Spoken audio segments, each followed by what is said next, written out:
자, 고린도 전서 계속해서 하나님 말씀 보겠습니다. 자, 6장, 우리가 그전에 좀 봤지만은 조금 더 복습하는 의미에서 6장 15절, 고린도 전서 6장 15절, 그 다음에 7장 14절까지입니다. 조금 길지만, 음란에 대해서, 간음에 대해서 바울이 지금 교훈하고 있는데요. 15절을 보면은 우리 몸이 그리스도의 지체다, 그리스도의 몸이다 그랬습니다. 이것은 몸의 소유가 예수님이다. 우리 몸의 소유가 예수님이다라는 거고요. 그리스도의 지체를 가지고 창녀의 지체를 만드는, 이건 뭐냐면 예수의 몸을 창녀의 몸으로 만들겠냐. 무서운 얘기죠.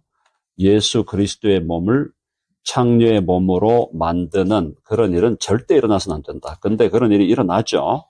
그렇더라도 회개하고 돌아와야 됩니다. 16절에 창녀와 합하는 자는 그와 한 몸인 줄을 알지 못하느냐.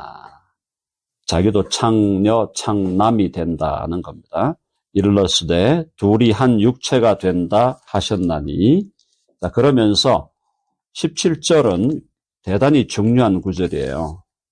주와 합하는 자는 한 영이다. 그러니까 예수 그리스도를 주와 구주로 믿음으로 그분과 연합하면 예수님과 한 영이 된다라는 겁니다. 영적인 결혼이죠. 육적인 결혼이 아니고요.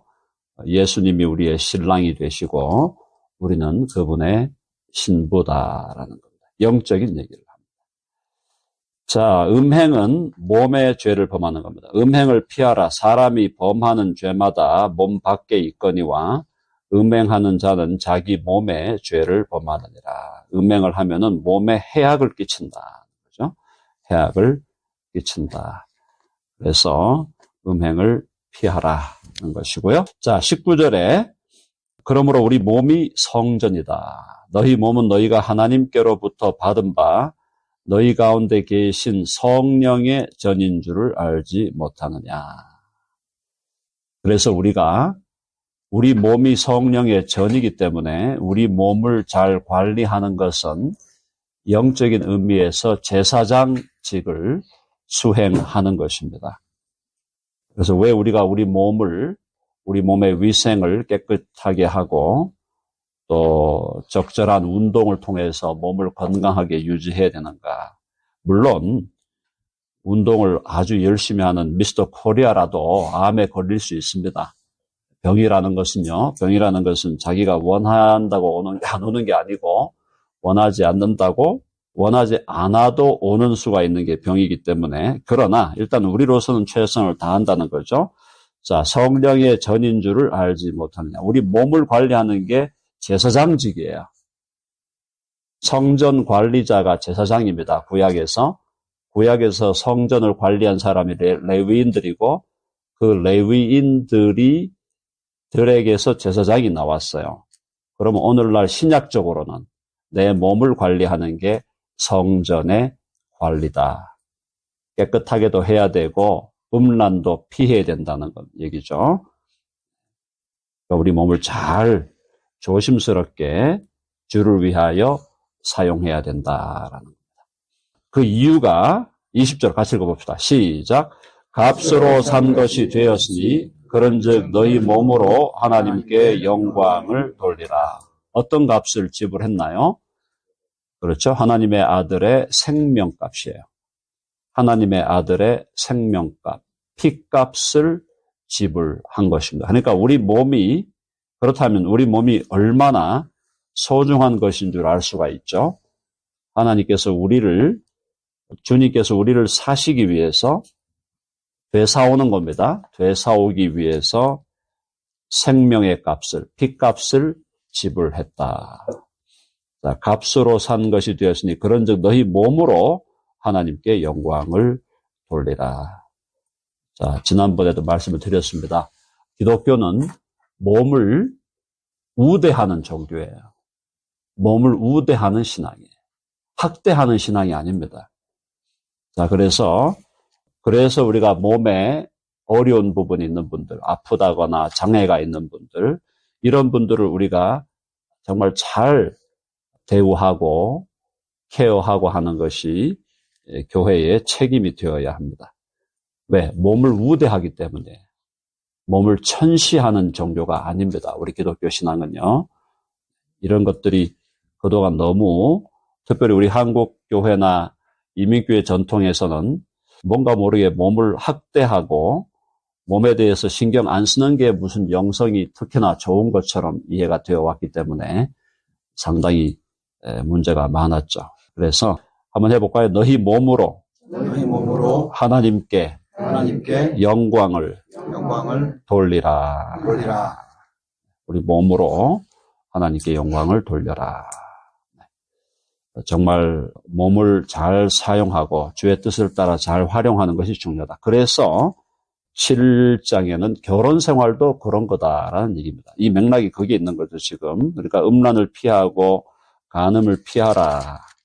5장 이하에서 교회에 음행이 있다는 걸 바울이 얘기하면서 5장, 6장, 7장으로 가서 결혼이 그래서 중요한 것이다라는 얘기를 지금 해주고 있습니다. 그리고 이제 바울의 지금 이 교훈을 나중에 이제 제가 또 설명을 드리겠지만 결혼도 결국은 그것만은 아니지만 몸을 잘 관리하기 위한 하나님의 장치다라는 겁니다. 자, 7절 보면요. 7장 1절 보면 너희가 쓴 문제에 대하여 말하면 남자가 여자를 가까이 아니함이 좋으나 여기 이제 번역이 조금 아쉽게 됐는데 하나님의 법을 떠나서 남자가 여자를 가까이 한다. 성적인 관계를 맺으면 안 된다. 그 얘기입니다. 7장 1절은요. 이건 뭐 그러면 남자와 여자가 가까이 지내는 것 자체가 문제냐. 뭐 남녀 7세 부동석이냐. 그런 얘기가 아니고요. 여기서 말하는 것은 하나님의 법이라는 테두리를 떠나서 남자가 성적으로 여자를 가까이 하는 것은 좋지 않다는 거죠. 그러나 음행을 피하기 위하여 남자마다 자기 아내를 두고 여자마다 자기 남편을 두라. 자, 요걸 이제 읽으면서 그럼 결혼이라는 것이 음행을 피하기 위한 어떤 소극적 장치냐? 음행이라는 걸 피하기 위해서 결혼을 하고 그래서 결혼은 어떤 의미에서 좀 피지컬한 부분에 어떤 예방 조치냐 이렇게 얘기한다면 그것만은 아니죠. 근데 지금 이 7장의 컨텍스트에서는 바울이 지금 7장의 컨텍스트에서는 일단 몸의 문제를 중심적으로 다루고 있습니다. 그러니까 적어도 결혼 생활에서 가장 기본적인 문제는 몸의 문제라는 거죠. 몸의 문제. 중요한 문제입니다. 그래서 이것이 적절하게 통제되고 그 다음에 정신적으로 또 영적으로 더 깊은 결혼 생활이 가능해야 되겠죠. 자, 그래서 2절 다시 보면 음행을 피하기 위하여 그러니까 하나님의 법의 테두리를 넘어서는 성적인 관계를 피하기 위해서 남자마다 자기 아내를 두고 여자마다 자기 남편을 두라. 결혼하라는 겁니다. 결혼하라. 자, 그래서 결혼을 했다면 남편은 그 아내에 대한 의무를 다하고 또 아내도 그 남편에게 그렇게 할지라. 그러니까 서로에게 의무가 있다는 거죠. 서로에게 남편은 아내에 대한 의무가 있고 아내는 남편에 대한 의무가 있다. 그걸 이제 4절에 풀어줍니다. 4절 읽어봅시다. 시작. 아내는 자기 몸을 주장하지 못하고 오직 그 남편이 하며 남편도 그와 같이 자기 몸을 주장하지 못하고 오직 그 아내가 하나니. 결혼 생활에서 배우자의 몸에 대한 주권은 다른 배우자에게 있다는 겁니다. 주권이 그에게 있다는 거예요. 그러니까 남편에게, 아내의 몸에 대한 주권은 아내에게 있는 게 아니에요. 남편에게 있는 거예요. 그리고 남편의 몸에 대한 주권은 아내에게 있는 겁니다. 그 얘기를 하고 있는 거예요. 자, 그래서 옛날에, 요즘 조금 덜한데요. 옛날에 이제 교회에서 신앙생활을 잘하던 자매들은요, 성에 대해서 굉장히 금욕적인 자세를 가졌어요. 이것이 문제가 많이 됐습니다. 특별히 예수님을 믿지 않는 사람들과 결혼했을 때 예수 믿지 않는 남편과 결혼한 예수 믿은 자매들이 책임을 다하지 않는 경우가 있었다는 겁니다. 그게 마치 거룩하게 생각되어졌기 때문이죠. 그렇지 않다는 거예요. 성경의 원리를 정확하게 아셔야 됩니다.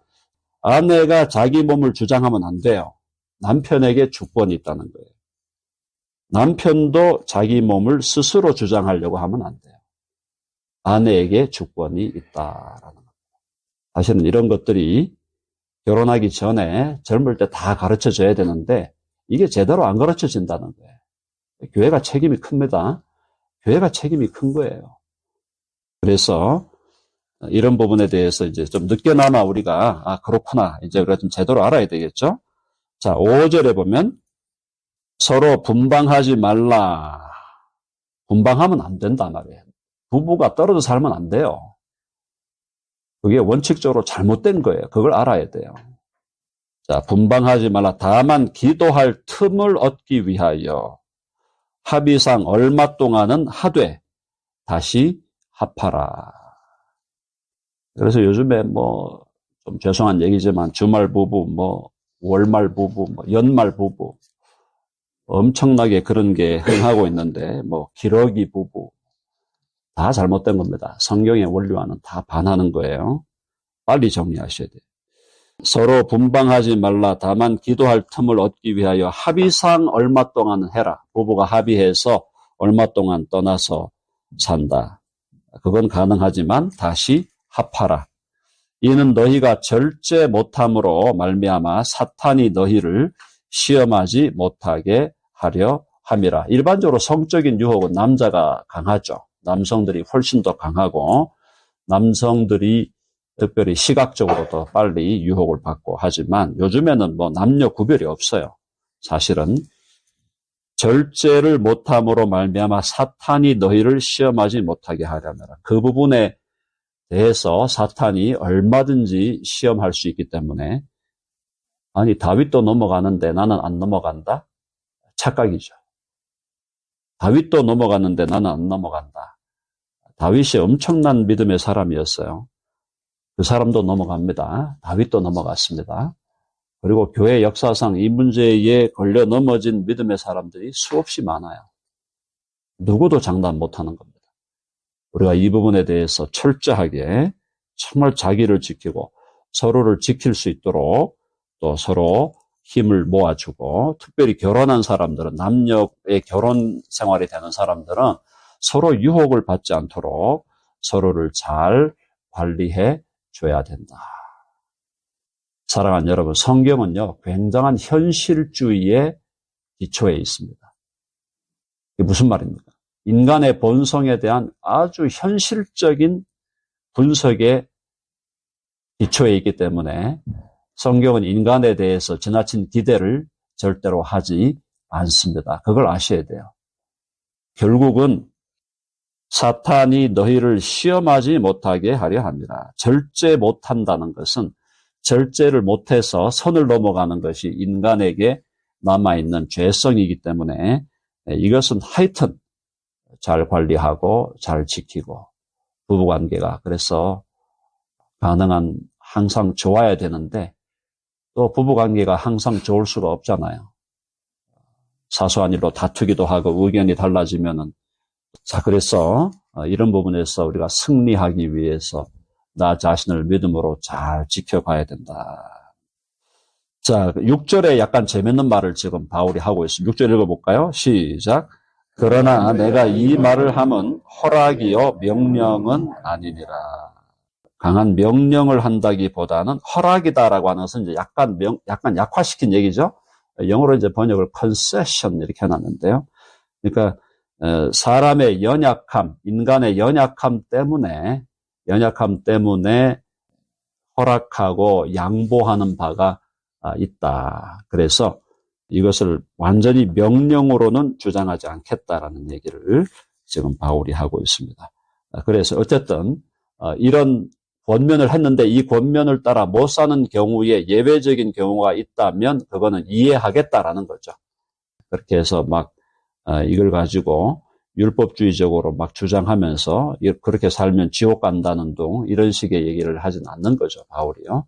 그러나 가능하면 이렇게 여기서 바울이 권면한 이 권면대로 살아가는 것이 좋겠다. 예외적인 케이스로 만일 이런 방식대로 살아가지 못하는 경우, 예를 들어 옛날에 그런 경우 있었잖아요. 사우디아라비아로 한 3년 다녀온다든가 그렇게 했잖아요. 그죠? 아내가 있고 자녀가 있는데 아라비아에 가서 그렇게 살아가는 그런 예외적인 케이스가 있을 수 있다는 거죠. 자, 7절 같이 읽어봅니다. 시작. 나는 모든 사람이 나와 같기를 원하노라. 그러나 각각 하나님께 받은 자기의 은사가 있으니 이 사람은 이러하고 저 사람은 저러하니라. 이제 바울이 결혼하는 걸 마치 반대한 것처럼 그렇게 생각하는 분들이 있는데 그건 아니죠. 여기서 모든 사람이 나와 같기를 원한다. 결혼하지 않고 살기를 원한다. 이런 느낌으로 줬는데 그러나 각각 하나님께 받은 자기의 은사가 있으니 이 사람은 이러하고 저 사람은 저러하니라. 일반적인 규범은 결혼해서 사는 것입니다. 그러나 독신의 은사를 하나님이 주시기 때문에 독신으로 살아갈 수 있는 사람은 그렇게 또 살아가게 된다. 은사를 따라 살아라는 것이죠. 8절 내가 결혼하지 아니한 자들과 과부들에게 이르노니 미혼자들이죠. 미혼한 자들과 과부들은 이미 남편이 여러 가지 이유로 세상을 떠난 사람들입니다. 이 시대에 이제 전쟁들이 있었고 또 기본적으로 평균 수명이 짧기 때문에 또 현재도 그렇잖아요. 현재 지금 한국인 남성이 80세, 여성이 86, 7세로 되어 있는데요. 항상 여성들이 더 오래 사는 것이 통계적으로 나와 있죠. 자, 어쨌든 결혼하지 아니한 자들과 과부들에게 이르노니 나와 같이 그냥 지내는 것이 좋으니라.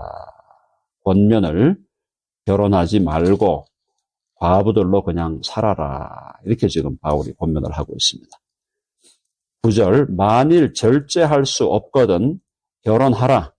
정욕이 불같이 타는 것보다 결혼하는 것이 나으니라. 여기서 이제 약간 성적인 문제로 결혼을 국한시키는 듯한 느낌인데 그것은 의도가 아니라는 걸 이해하셔야 돼요. 여기서 지금 왜냐하면 에베소서로 돌아가 보면은 결혼 안에서의 그리스도의 신비, 그리스도와 교회의 영적인 연합에 대한 신비를 결혼 생활을 통해서 충분히 우리가 이해해야 된다는 걸 에베소 5장에서는 분명히 가르치고 있기 때문에 지금 이 상황, 이 고린도 교회의 이 상황에서 바울이 지금 결혼에 대한 여러 가지 질문들을 제기한 거죠.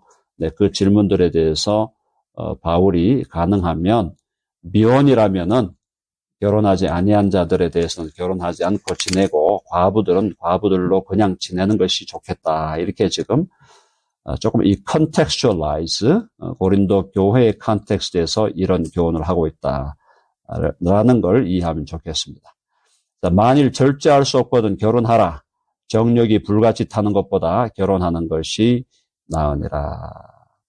자, 그 다음에 결혼한 자들에게 내가 명하노니 10절 명하는 자는 내가 아니요 주시라. 그렇습니다. 주님의 명령이다.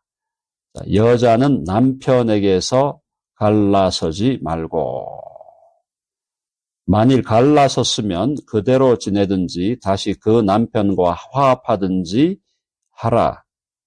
남편도 아내를 버리지 말라. 그러니까 이제 이혼을 하지 말라는 거죠. 이혼하지 않는데 갈라섰으면 어떤 이유로 갈라섰으면 그대로 지내라. 다시 재혼하지 마라. 이혼 이후에 얘기하는 겁니다. 그대로 지내든지 다시 그 남편과 화합하든지 하라. 이혼을 했다면 그냥 그대로 지내든지 다시 재결합을 하든지 그렇게 하라는 거죠. 남편도 아내를 버리지 말아라. 지금 이혼에 대해서 하지 말 것을 지금 권면하고 있습니다. 이것도 옛날에 우리가 이제 이런 주장을 했던 분들이 있어요. 이혼죄는 절대 안 된다. 이혼을 하면은 그거는 거의 지옥 간다. 이렇게 지금 주장하는 분들이 있었는데 성경적이지는 않습니다. 이혼의 근거가 있어야 되겠죠. 성경에서 이혼을 허락하는 유일한 근거는 성적인 범죄입니다. 그것이 가장 유일한 근거고, 그것이 아닌 상태에서 이혼을 하면 다 범죄를 저지르는 거예요. 하나님 앞에 죄를 범하는 거예요. 그러면 그 죄를 하나님이 용서하시지 않나? 용서하십니다. 용서하시는데 정당한 이유를 가지지 않은 이혼일 경우에는 하나님 앞에서 적절한 회개의 과정을 거쳐야 한다는 거예요. 분명한 하나님 앞에서 그것이 잘못되었다는 것을 인정하고, 그 다음에 그 죄악에 대한 주님의 다루심을 경험하면서 나아가야 된다. 그러니까 결국은 이혼을 정당한, 성경에서 정당한 근거로 제시하고 있는 그 이유가 아닌 채로 이혼을 한다는 것은 죄를 짓는 것이니 그렇게 하지 않는 것이 당연히 좋은 것이죠. 근데 오늘날 너무나 쉽게 또 이혼하는 풍조, 이혼을 한 것을 막 서로 자랑하는 그런 풍조가 있지 않습니까? 한번 갔다 와서 돌싱이야? 뭐 그걸 갖다가 뭐 fantastic 뭐 이렇게 얘기하는 사람들도 있고 심각한 분들이 많아요. 그래서 그렇게 하는 것은 당연히 성경적으로는 막아야 된다는 것이죠. 자, 그 다음에 12절. 그 나머지 사람들에게 내가 말하노니 이는 주의 명령이 아니라, 이 주의 명령이 아니라는 것은 바울의 이제 권면이라는 거죠. 만일 어떤 형제에게 믿지 아니하는 아내가 있어 남편과 함께 살기를 좋아하거든 그를 버리지 마라. 남편은 믿는 사람인데 아내가 믿지 않아요. 신앙 때문에 많이 부딪히겠죠? 그런데 그래도 남편과 함께 살기를 좋아하거든 그를 버리지 말며, 또 어떤 여자에게 믿음의 여성인데 믿지 아니하는 남편이 있어가지고 많이 부딪히겠죠? 아내와 함께 살기를 좋아하거든 그 남편을 버리지 말라. 그러니까 결국은 뭡니까? 신앙이 다른 사람과 만났을 때 결혼 생활에 어려움이 있는 건 너무 당연한 겁니다. 그걸 이미 알고 결혼하는 거죠. 근데 살아보니까 쉽지 않아요.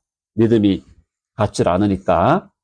쉽지 않으니까 이제 갈등을 합니다. 아, 이거 이렇게 살아야 되나. 근데 믿는 사람은 이제 그 고민을 하는데, 만약에 믿지 않는 배우자가 믿는 사람과 살기를 원한다? 그렇다면 헤어지지 말고 살아라라는 거죠. 그게 지혜로운 것이다라는 거고요. 14절만 하고 마무리하겠습니다. 14절 다 같이 시작. 믿지 아니하는 남편이 아내로 말미암아 거룩하게 되고 믿지 아니하는 아내가 남편으로 말미암아 거룩하게 되나니 그렇지 아니하면 너희 자녀도 깨끗하지 못하니라. 그러나 이제 거룩하니라. 이 14절이 오해가 될 수 있는 구절이기 때문에 조금 다뤄보겠습니다. 자, 보시면요. 믿지 않는 남편이 아내가 믿는 아내면은 말미암아 거룩하게 된다. 이게 무슨 말인가? 그러면은 믿지 않는 남편이 예수님 안 믿어도 구원을 받는다는 얘기인가? 그건 아닙니다. 자, 그걸 잘 보셔야 돼요.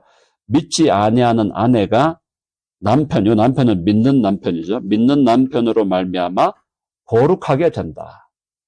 되나니 그렇지 않으면 너희 자녀도 깨끗하지 못하니라. 그러나 이제 거룩하니라. 자, 요거는 구원의 문제가 아니에요.